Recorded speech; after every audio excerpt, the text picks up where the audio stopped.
Ladies and gentlemen, welcome. Today it's a great day and a great program because Dr. Luigi Zoja is here with us for the first time in Romania. Dr. Luigi Zoja is a Jungian analyst and he's an essayist. I think it is an author and his books were translated in 14 languages. You have published books such as Probleme di psicologia analytica, una antologia post-jungiana, Nascere non basta, iniziazioni e tossicodipendenza, is very interesting, Coltivare l'anima, Il gesto di Ettore, Preistoria storia, Actualità e scomparsa del padre, Giustizia e bellezza, Paranoia, la folia che fa la storia. Thank you for being here. Allowed me to say a big thanks to Soul Mentis Association and Iulia Fiordano, and also to Herald Publishing House, because Herald Publishing House published the Romanian version of History of Arrogance, Psychology and the Limits of Development. It is very interesting, Mr. Zoja. I think that discussing about limit, it is discussing about all our lives. If somebody would ask, how can we manage to respect the healthy limits of ourselves, what will be the answer? I think, unfortunately, there is not such a simple answer because we are in a culture where our desire, our appetite have degenerated. We want more and more. But we could ask, how did people respect the limits in such a natural way for so long in history? For instance, the problem of obesity or being too fat because of eating too much is a very recent one. And we have a lot of illnesses caused by this. In the States, this is the States major it's problem. Unbelievable. It's a main problem of health, and more than 30% of the people are, I think 1/3 of the people are overweight, and 1/4 are literally obese, and they have circulation problems and so on. So I think it's the appetite, the desire, which has got out of control, and to remain just with a not a little, big example, but one example, the example of physical appetite. This is something, as I said, which did not exist and which we were able to control without difficulties. At the same time, people eat more, but they do not have more pleasure in eating. On the contrary, usually it's typical of the countries like, if I may say, in the United States where I've lived, the relationship with food is not the best one. We have a much better way of cooking and of enjoying the food. I think in Romania or in Italy, we enjoy the food. In places where you eat too much, you enjoy less. So humans are really self-damaging themselves. What will be the symbolic dimension of this symptom? The symbolic is just wanting too much, wanting more and more. I think Herald has put on the cover the Prometheus, the image of Prometheus, who in the Greek mythology is the first expression, is punished by the gods because he starts progress. He invents the fire and starts progress. And of course, it's important to have progress, but progress is not just about progress. For instance, better health in medicine. As we were saying, it's often worse health and producing, for instance, too many objects. I have recently been in Germany, I think, and a university professor in Munich has calculated with German exactness how many objects there were in the average European house at the beginning of the 20th century. Remarkable research, yes? Yes, 400 objects in the average. And at the end of the 20th century, there were already more than 10,000 objects. From 400 to 10,000? Yes, so we keep having more objects, but our apartments, our houses are the same. Does it make sense? In a while, maybe we will have to sleep in the street, go out in the street, in order to make room for the objects. I think if we build too many objects, then we should, to come back to your first question, we should learn also to eliminate, not to acquire. There is a sort of naive longing for immortality. We can have more and more without. No, everything has a limit. Everything dies. We all die. The object die, and so we should buy certain objects, but consider that others have to die and have to be eliminated. Then we can keep a certain balance.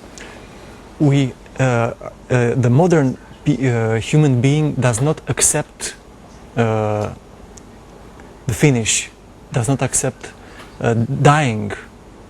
So we are stuck, in effect. The progress, it is kind of accumulating without having a circuit of losing, circulation of losing. Yeah. So this was happening since when? Starting from what point in the history? It's of course. I have done here a reconstruction, which is, of course, not only mine. I have tried to use the best sources of historians of culture, historians of religion, historians of mentality, the typical tradition of the French historians not just of the battles and politics, but customs in life. I've used very much one of the best authors of the 20th century is Eliade, History of Religion, his Myth of the Eternal Return. The pre-modern religions were linked with the culture, with the material life, which was simple and agricultural. So everything was coming back where it started, more or less every year. The agricultural production, the hunting, and so on. The cycle time, a kind of cycle time. The time was time. circular, yes. And the divinities had to do with the production, for instance, in Central America, production of maize, you know, and then the divinity of maize was ruling, for other cultures, the divinity of fishing, because fishing was important, but it was stable. Then in the West, in a European culture, you start having not circular but linear time, and with an idea of progress, of going up, producing more, becoming more rich. And somehow one could say this happens already with our first forefathers, that is the Greeks in the European culture, where the Greek were divided in city-states, and each city had to be limited. Did not expand its territory of its population. 5,000. Something like this, of course, they are different. Yes, we find that in the Republic of Plato, we find that in Aristotle, a certain amount. Aristotle says the ideal city is where you can stay in the main square and everybody still can listen directly. Wow. No microphone, no television, directly to the speaker. And if the population grew too much, they would simply colonize another, send a group away and start a new city. And then, of course, a certain imperialism in Athens, which was the biggest city, starts, and Athens starts controlling other cities. But this is already a new model based on expansion of commerce, expansion of the dimension of the city, which is not anymore a city but a national or imperial state. And then when all this, the Mediterranean culture moves from Greece to Rome, Rome is a prototype of empire or expansion. You have actually first Macedonia, then Rome, and then all the Western empires, including, of course, first of all, the Spanish and the British and the French Empire, which tried to conquer also the rest of the world, the other continents. So expansion. But also if you think passing from in monotheism, in the monotheistic religion, passing from Judaism to Christianity, Judaism is limited. Only the children of Jews will be Jews. Christianity, on the contrary, is based on proselytism, expanding, converting others, and Islam takes the same model, expanding, so increasing the number of people, increasing the surface of the country, increasing the commerce, the economical expansion. And so we were not yet fat, but civilization was becoming obese. Yes. So we are all already living in the streets, I think, because we have exiled ourselves in the streets, and inside ourselves remains what? A void, a nothingness?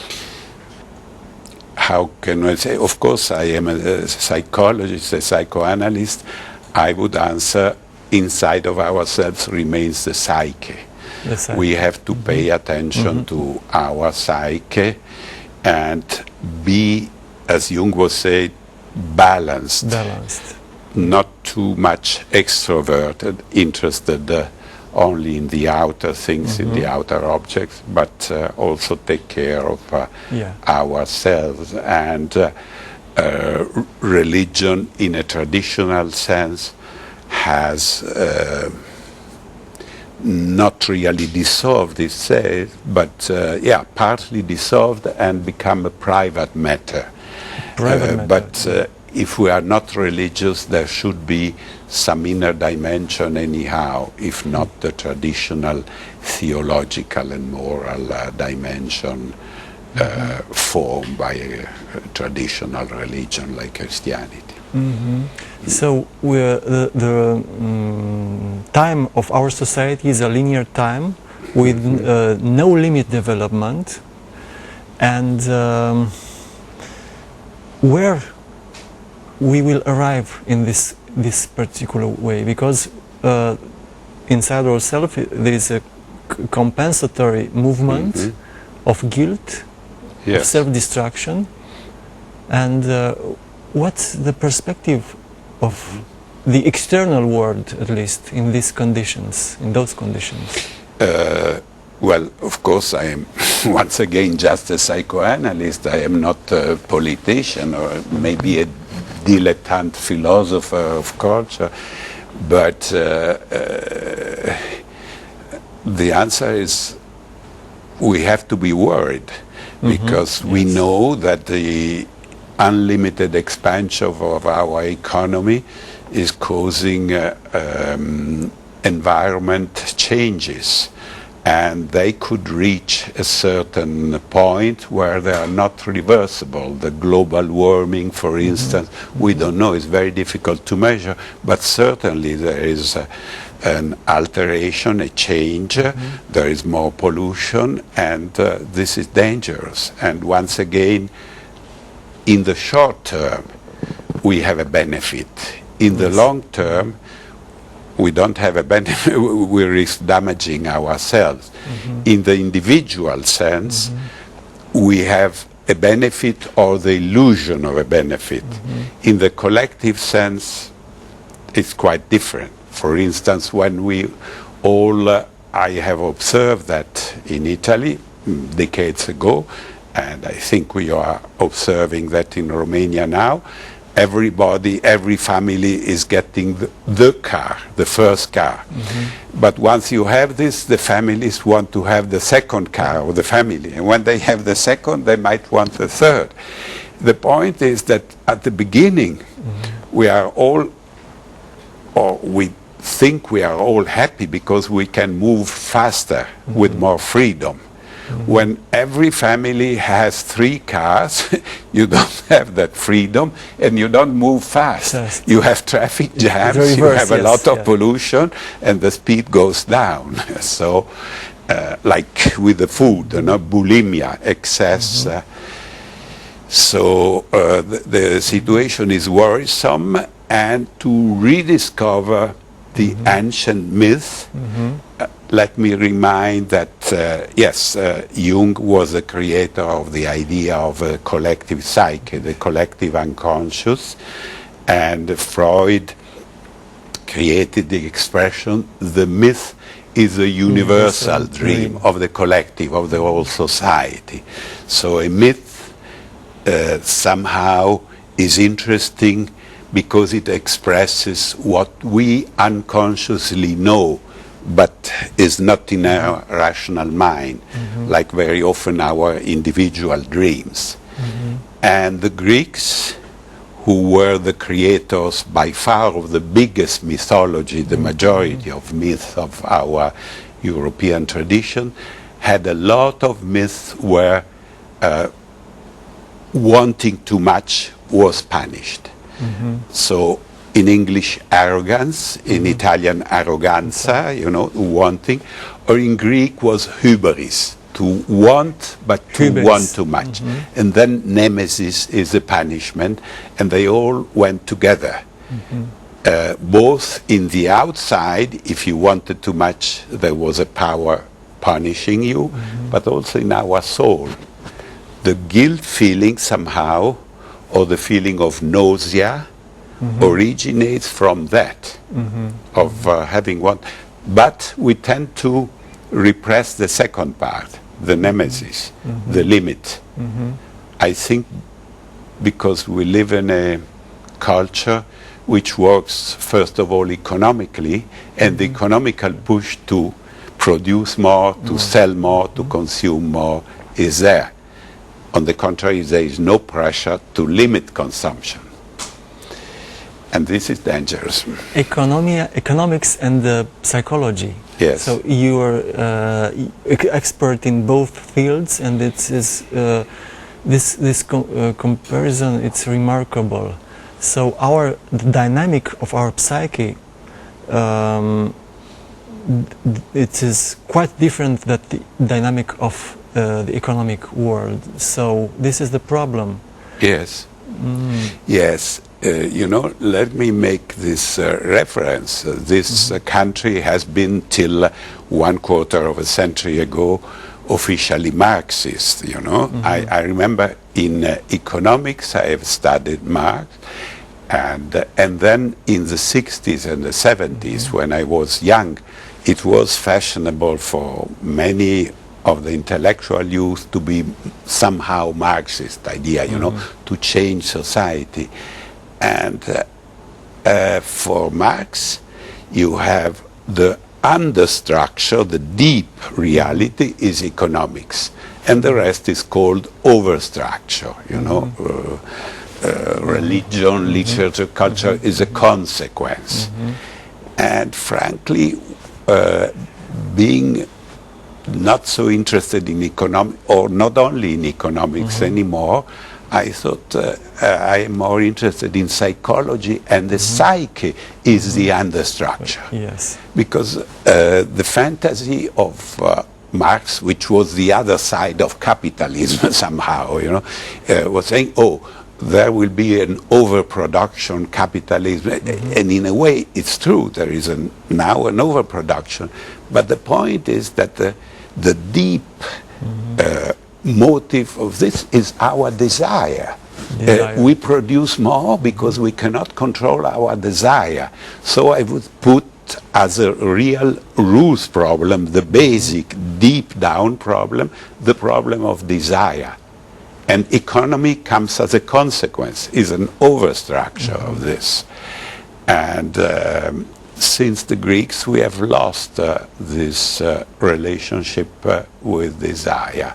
We tend, and since what Nietzsche has called the death of God, we have become God ourselves. This is the danger. I'm not entering the problem of, I think religion is nowadays a personal problem. You can be religious or not, but you, I think, should understand that what was once God leaves an enormous empty space, and we must be aware of that and not simply substitute it unconsciously, becoming all little gods, omnipotent. We want everything. I want 1, 2, 3 cars or whatever, you know, or Georgescu wanted the biggest building.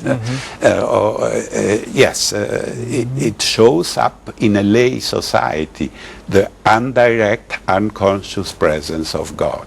The good difference between the ego and the self. So if we mixed and we are playing God, so this is the science of the limits. But how can you build yourself a good limit if you don't have an authority who learn, who know the limit? So in a Freudian perspective, so the first objects are very important in creating the limits, and the relation with desire, with explosive desire, or with desire who finds its limits. What do you think? So Freud gave us a dimension. Of course, there are many other dimensions in Jungian perspective. Yes, Jungian perspective takes in consideration the culture, and as I say, I think it's very important because, for instance, how do you explain the fact that these eating disorders have appeared now and not before? It's it's the society which is consumeristic and lay. And I think in psychoanalysis, not so much Freud, but particularly Melanie Klein, has of course contributed to very, very important discoveries about the first year of life. But I think analyzing the first year of life and the relationship with the first objects, the breast of the mother, the baby, is not enough, because after all, I think this first year of life and the relationship between the child and the mother, lately, say in the last generation, has rather become better. We know more, we are more aware, and mothers, for instance, do not leave the children alone too much because it's traumatic experience in the first period of life.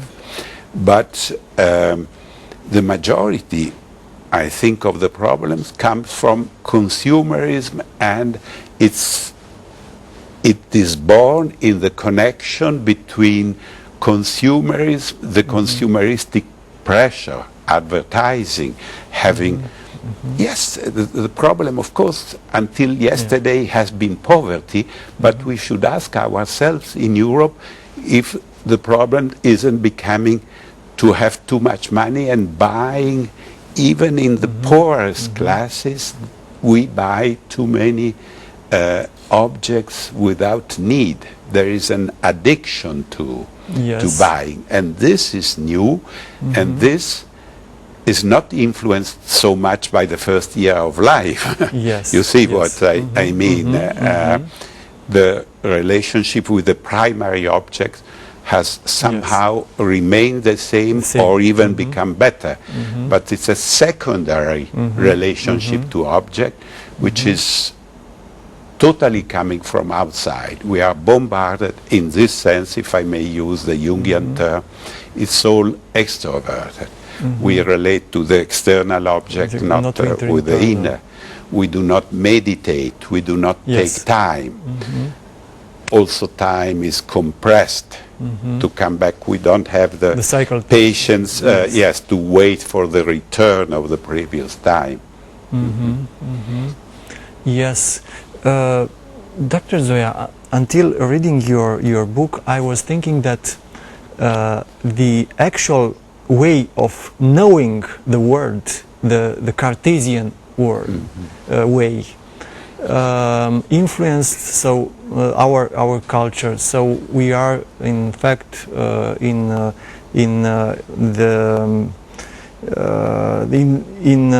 are looking at the world as René Descartes has done. But in fact, René Descartes was only a piece. The Greek culture prepared its way of looking to the world. I think, well, as a Jungian, I think that the archetypes exist, they show up and they never disappear. Only they show up in indirect form. They do not enter. Mythology is, of course, the almost not only not rational, but almost anti-rationality. A lot of non-rational things show up in mythology, but they contain a psychological truth. And this truth has remained with us for thousands of years, and it cannot disappear only because it is irrational, only because our culture has become mainly lay, only because we are materialistic and we care about objects and make calculations. Our soul or our psyche and soul are the same. Psyche is soul in Greek, as you know, knows that there should be a limit to desire, hubris and nemesis. Only we tend to forget the limit because there is no pressure to develop the limit. There is a pressure only to discover new things and to acquire new things. But for instance, all the catastrophic narrations, the curiosity we have for, say, catastrophic movies, or even real catastrophic events, a big earthquake, or when an airplane or a big ship disappears, it fills up the collective fantasy. Of the world, in fact. Because this is the ancient narration of hubris and nemesis, you know, Titanic, which sings. Titanic was an expression of hubris, and then it was punished by the sea gods, by whatever, by a primordial, but it's a typical Greek myth, only it is expressed in modern terms. All this in popular culture. Then in specialistic, academic, intellectual culture, you have the studies about climate change, possible catastrophes in this sense. But this is, again, even those studies are indirectly, they fascinate us because they are indirectly an expression of that ancient narrative of humanity wanting too much, getting too much, and being punished, being self-punished. So the problem of objective research. So we are making study about the climate and all the catastrophic perspective about the temperature rising. Yes. So, but when we try to see the outer world, we are perceiving from with our psyche. So the archetype influenced our way of perceiving the external reality. So what is objective, in fact? The fascination of the archetype world make us to be always subjective. I think both, and I think we need both. We need the objective studies, we need this confirmation, and we are receiving more and more confirmation that, for instance, climate change is happening, although it is very difficult to say what chemical, what production. Yes. But in general, there is no doubt that there is some change, and that this can cause not small problems. On the other hand, it is very important that this remains also a need of our soul. Otherwise, it would, if it were to remain just Cartesian, you said rational, rational motivations are never enough. If humans were rational, we would be democratic, we would be just, and we are not just. I mean, we are not just. We are not democratic. If we manage, we take the power. The parents beat their children when they shouldn't. The husband beats the wife, and the white, more rich people oppress the colonized other population. It has always been like, it's not enough to be rational. We need to have also an emotion that something is not just, and fear a punishment. Fear, have this archaic fear of the punishment. I think it is. It sounds a bit superstitious, but it's myth, and myth has always been there, and we should still believe in myth, that either our monotheistic God or the ancient gods will punish us if we want too much. On the level of education, what can we do in order to promote an antidote of this way of being? What do you think, Dr. Zoja? I think a school could do quite a bit, and anyhow much more than what we do now. For instance, I was speaking of objects, of eliminating objects. Yes. It is very important to teach to children that reading is important. Through reading you become a successful person. If you don't read, you have more probabilities of remaining, for instance, a poor person. So it's part of the education. But then, for instance, something I experiencing in my life, I buy too many books. I should learn to eliminate books also. And it's difficult for me, but I think so school might teach you not only to buy with your savings books, but also to eliminate them at a certain point. Yes. Or to give, maybe. To give, to make gifts, of course. To, but to take the circle. Yes, to find the circle. Dr. Luigi Zoja, allow me to offer you a book, Walk the Talk in Education.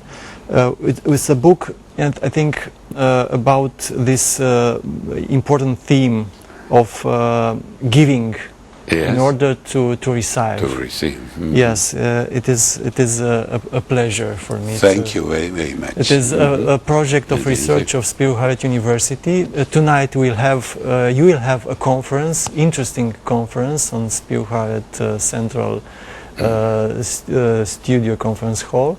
So we are very lucky to have you here. Now, allow me, if you accept, to ask you about you choose Jungian psychology. What was happening in your life in order to become what you are now? Can you give us some landmarks of your destiny? It's a personal story. I don't know if it is so interesting, but I was telling you of these economical studies, and I finishing economics, I didn't want to enter business like my father and my grandfather. They had an economic activity, a factory, and I was interested in sociology, and that was 67 and 68, which were the years of the big students' protests and so on. And as I told you, many were almost half revolutionary, and I was interested in a new society, but not enough in that too extrovert, too noisy movement. So I simply learned that there was a Jung Institute in Zurich, and I lived in Milan, the second Italian city, and I left Milan to go to Zurich. And then I lived in Zurich for many years. That was my personal, but you know, I must say, going away, not going. I didn't know. Luckily, Jung corresponded then to my interest and expectation, but if I have to be sincere, I was running away from something, from my family, from a too traditional world, the old world, but also from the new world, which was that of the intellectual students, which were well learned but too abstract for me, too noisy, too extrovert, and I must say I felt these groups, I say, but I had clashes with the police, and I didn't feel that I was always on the side of the students. You remember the very famous poet and movie director Pasolini? Pasolini of Italy, you know, much of the best movies were made. And he was a leftist and so on, but he wrote an article criticizing the students, saying, I feel on the side of the policemen who are simple people and receive your stones. And when I read that from Pasolini, I was very impressed because it corresponded to my feeling. And in Zurich, I had the opportunity to learn, of course, a lot about the inner dimension. I got to, it was this alternative, a bit hippie also culture. Many Americans who were coming, smoking a bit too much marijuana, going to India, hitchhiking. They were going from America to India, but they stopped very often. Yes, they were going to Nepal on foot, but they stopped in Zurich to listen to some lectures at the Jung Institute. It was a very interesting, somehow outside the European history of those times. But then it was interesting because coming back to Italy, I had those students coming into analysis with me. Particularly, many were looking intentionally for a Jungian analysis, and many had to go back because there had been too much abstract ideas about changing society. And as you might know, we had also the so-called Red Brigades, the terrorist movement. Many had gone too far and had to come back. I mean, so this idea of too much violence and extroversion, if I may so was an intuition which proved not so false. There was also some truth.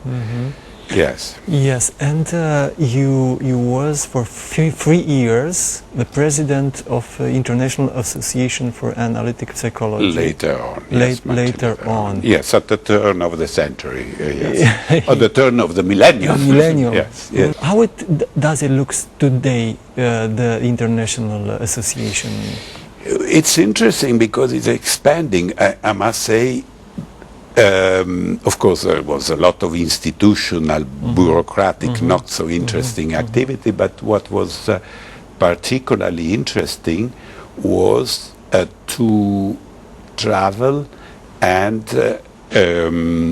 check the activity of the new psychoanalytic Jungian groups which were forming in places like China, South America, South Africa, but of course in the 90s, Eastern Europe. Funnily enough, Romania was, I think, one of the few countries I didn't visit then, and I am very happy to do it now, and there is a boom of also Jungian activities now. Yes, I remember then it was fascinating for me to go and see in Moscow, St. Petersburg, but also in Poland, in Prague, and so on, to see those enormous interest for psychoanalysis, which had been repressed under a communist regime. It's a good news. So it was extremely interesting, yes, like it is still to go to China, because actually there the problem is not so much communist, because you go to China and frankly you don't see communism. It's a very rich capitalist country, but that's another matter. A lot of modernization and expansion. But what is interesting is that the Chinese thinking, the Chinese language has been always expressed through ideograms, that is images. And Jungian psychology is expressed through images. Another way of putting the difference between Freud and Jung is to say that Freud used concepts and Jung used images. So somehow Jungian psychology is less defined. I must say Freud was also a better writer. He defines, he explains things in a perfect way. Jung is more not organized. But the fact of speaking of images is very interesting and very fascinating for the Chinese mentality. Because you don't go through the language, you go through the image, you know. Psyche is an image. It's actually a composition of different images.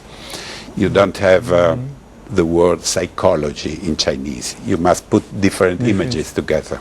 Remarkable research, and I cannot imagine what was happening with the Chinese society, and so I think Jung it at home in China in a way, and not only in China, maybe in Japan, maybe.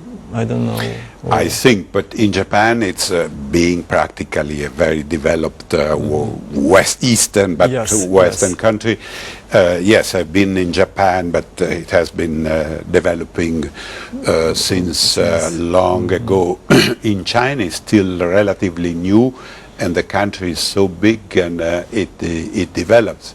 To put you in another form, what I was saying about the images, one of the first things I noticed, I've been traveling with my wife, who is also a Jungian analyst, for some 10 years into China. So, but one of the first things striking you is the idea of security, because on the plane it says security, fasten the belts, you know, security belt. And security is written with two images, the house and the woman. The house and the woman. A woman.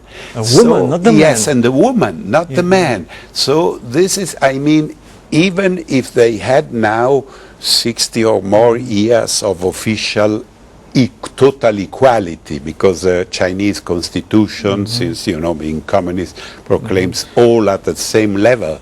But there is something much more ancient than this, where women and men are associated with something very, very different. women are still associated with the house, with cooking and so on, and this has been going on for thousand years, and you see it all the time, because even the police station or police car, police is called public security, and so security is again women, you know, and so the psychology of men and women, I think the so-called collective unconscious is very much connected to that, very much influenced. You do not think rationally in a Cartesian way, but it passes through your psyche many times a day. If you see these images, you see, so you associate the feminine with the house. Yes, the woman and the security.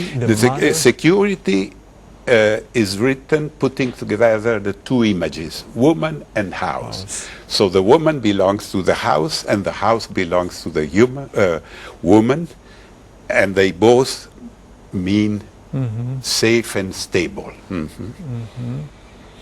Yes, and so it's more difficult for a woman to go out and to have an individual career, for instance. Yes, yes. Because the expectation is that she stays in the house.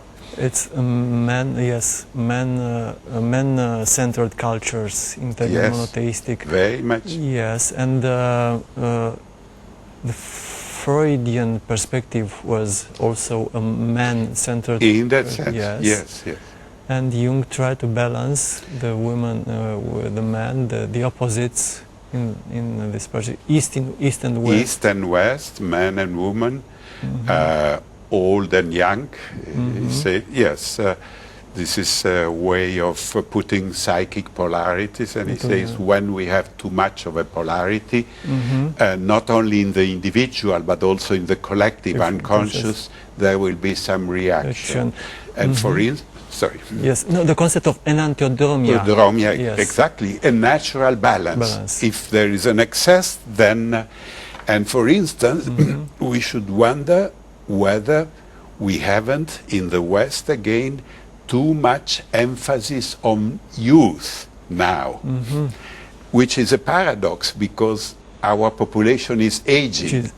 We are more and more old people and less young people. So this is also a lack of balance. Of course, in the advertising, you see young people. You see young people because they are more beautiful, particularly young ladies and so on. But in reality, this is suppressing the reality that we humans are young and old. And actually, today, more old than young. So here, too, there is a collective imbalance which could be analyzed from a psychoanalytic point of view. And as I've been trying to discuss in this and other books, it is important that psychoanalysis remains a tool, an instrument to better understand the whole reality where we live, not just our symptom. Let's try and heal my symptom. No, because my symptom has to do with the whole universe is a symptom in a way. The symptom, yes, as Jung said many times, that it's very often the most sensitive people who, through their neurosis, through their psychic suffering, express a collective problem. Yes, the perspective of totality, it is very important. It is an exercise of growing the consciousness, the capacity of integrating more and more in a way. And I know that Jung has on his house the vocatus adve, non vocatus deus aderit. What is this? Because it's strange. So even if you call or not call the God is here. The God is here, yes. Of course, this can be taken, as I think Jung was taking it, or as I, in my little experience, would take it. Your unconscious, the relationship with the God was very often in many religions the corresponding to the relationship of what we call nowadays the unconscious, paying attention to the return of the repressed, what has been repressed and comes up in the individual dream or in a collective myth.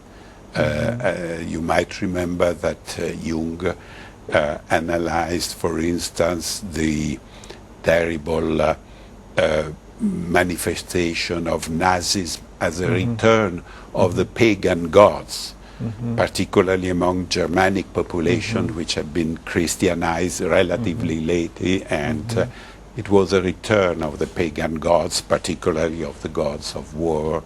You cannot simply say, oh, those things belong to the past and they are a superstition of the past. The gods are here, yes? Yes. Or, at least to put it in a more scientific term, the psychological dynamics which were responsible for those collective forms which were called the gods. So in order not to say the gods existed or not, something existed, cultural forms existed, which were the expression of psychic drives in the collective unconscious. And so the outer forms, the belief, for instance, in the god Zeus has disappeared, and we do not make anymore the statues of Zeus. But the psychic factor which provoked, which brought humans to build these images, the psychic factors are still here, and they can express themselves in other forms. For instance, in these very problematic forms we mentioned at the beginning, namely that each of us becomes a bit omnipotent, becomes a little god, a little omnipotent. We want too much, we want too many cars, we want too much sexuality. To go back, psychoanalysis was born seeing that it's wrong to repress sexuality, but sometimes now it's too consumeristic, it's omnipotent, you know. To want too many objects, to want too much food, and so on. Yes. So Jung, as I remember, said it is better to consider that a God determine your life and not a psychiatric symptom. And it is a tricky declaration. So, because when you are thinking to a God, you are personalizing an interior movement. So this is the first thing to do in order to recognize that it's your movement. What is? I frankly find it dangerous to speak of the gods. I would keep myself with the expression psychic factor, psychic elements, psychic causes, wanting that. Our psyche is certainly not only composed by rationality. Rationality is a minor part. Yes. I remember this was a typical image in Jungian psychology. You know, you paint an iceberg, and then what is out of the water is just the tip of the iceberg. So our rationality, the biggest part is underneath, and humans can be very irrational during the time of war or even of deep economical crisis. Even the majority of the population can become irrational. You know, the idea in Germany after World War I and the big inflation, the big devaluation, the economical crisis helped very much to spread the idea that has been a conspiracy in the back, you know, the Jews had conspired or some external powers. And it's a sort of a magical expression. There was no proof of this, absolutely no proof, But this, nevertheless, was enough to build National Socialism and to exterminate the Jews. So psychic factors which are irrational are very real. Pagan gods, in this sense, as Jung said, pagan old Germanic gods became very, quotes, real in that they express their dynamics. Mythical explanation become more real than real ones. And frankly, I was living in the United States. In Washington, in New York. In New York, when we had the attacks of the terrorists, which was very interesting, very fascinating. And after this, I wrote a long book about paranoia in history, you know, the idea of a conspiracy. But also the official interpretation of George Bush that Saddam Hussein had weapons of mass destruction and that he was connected with the attacks has never been proved real.